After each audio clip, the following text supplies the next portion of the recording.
നമസ്കാരം. ഫുക്രിയിലേക്ക് സ്വാഗതം. Kolkata night Riders അവിടെ തന്നെയാണ്. തോറ്റുകൊണ്ടേയിരിക്കുന്നു. ഇന്ന് വീണ്ടും തോറ്റു.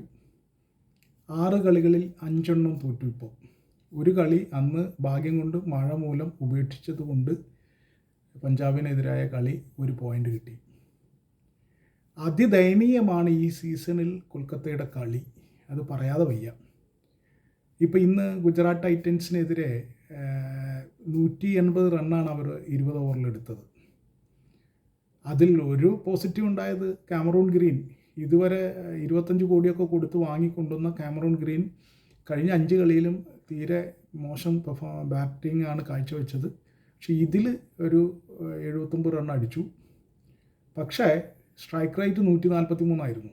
അതൊരു വലിയ സ്ട്രൈക്ക് റേറ്റ് അല്ല 2020. അപ്പോൾ ആ സ്ട്രൈക്ക് റേറ്റിൽ 79 അടിച്ചാൽ ടീം 180 എത്തുള്ളൂ.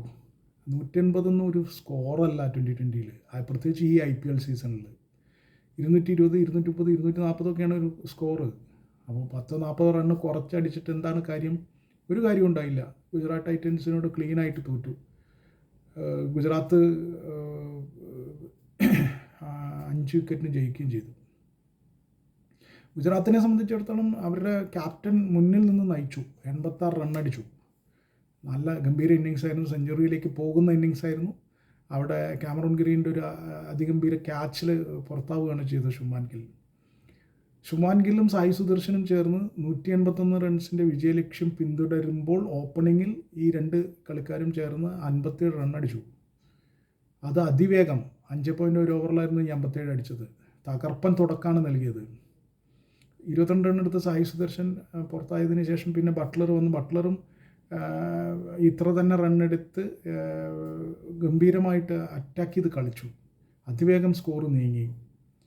പിന്നീട് ശുഭ്മാൻ ഗില്ല് നല്ല ഗംഭീരമായി കളിച്ച് കളി ലക്ഷ്യത്തിലെത്തുന്നതിന് തൊട്ട് മുമ്പാണ് അയാൾ പുറത്താകുന്നത്. എന്തായാലും ഗുജറാത്ത് ജയിക്കുമെന്ന് ഉറപ്പുവരുത്തിയിട്ടാണ് ശുഭ്മാൻ ഗില്ല് പുറത്തായത്. ഒരു വശത്ത് ശുഭ്മാൻ ഗില്ലിനെ പോലെ ഒരു ക്യാപ്റ്റൻ മുന്നിൽ നിന്ന് നയിക്കുന്നു, മറുവശത്ത് അജിങ്ക്യ രഹാനെ മുഹമ്മദ് സിറാജിൻ്റെ ആദ്യ പന്തിൽ നിന്ന് പുറത്തായി. അജിങ്ക്യ രഹാനെ ഒട്ടും ഫോമിലല്ല. ഈ 2 ടീമുകളും തമ്മിലുള്ള വ്യത്യാസം പോലെ തന്നെയാണ് ക്യാപ്റ്റന്മാർ തമ്മിലുള്ള വ്യത്യാസം. കൊൽക്കത്ത തീരെ മോശം കളി കളിക്കുന്നു, അവരുടെ ക്യാപ്റ്റൻ അജിങ്ക്യ രഹാനെ തീരെ മോശം കളി കളിക്കുന്നു. അതേസമയം ഗുജറാത്ത് ടൈറ്റൻസ് അത്യാവശ്യം നല്ല കളി കളിക്കുന്നു, അവരുടെ ക്യാപ്റ്റൻ ശുഭ്മാൻ ഗില്ല് നല്ല ഫോമിലാണ്. ഇത് ടീമുകളുടെ തന്നെ കൃത്യമായ ഒരു സൈനാണ്, ഒരു അടയാളം കാണിക്കുന്നുണ്ട് ഈ ക്യാപ്റ്റന്മാരുടെ ഫോം തന്നെ. എന്തായാലും മാത്രമല്ല, ഇന്ന് ഗുജറാത്ത് ടൈറ്റൻസിൻ്റെ കഗീസോ റബാദ ഈ സീസണിൽ ആദ്യമായിട്ട് നല്ല ബോളിംഗ് ചെയ്തു. 3 വിക്കറ്റ് വീഴ്ത്തി.